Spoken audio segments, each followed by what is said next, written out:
আমি দীপক দত্ত, ভারতীয় জনতা পার্টির 39 মনোমণ্ডল সভাপতি।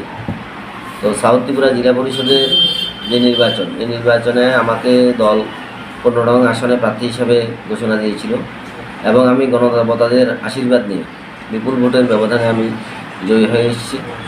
এরপরে ভারতীয় জনতা পার্টির প্রদেশ নেতৃত্ব, আমাদের মাননীয় মুখ্যমন্ত্রী সহ নির্বাচন কমিটির সমস্ত পদাধিকারীরা আমাকে এই দক্ষিণ ত্রিপুরার জেলা সভাধিপতির দায়িত্ব দিয়েছেন।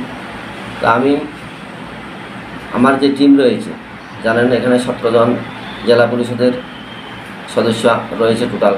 তা আমরা সকলে মিলে এই দক্ষিণ জেলাকে কিভাবে আরও উন্নয়নের দিকে নিয়ে যাওয়া যায়, আমি ব্যক্তিগতভাবে 100% নিজেকে দিয়ে আমি চেষ্টা করব সবাইকে সাথে নিয়ে এই দক্ষিণ ত্রিপুরা যাতে উন্নয়নের পথে আরও অগ্রসর হয়। নমস্কার।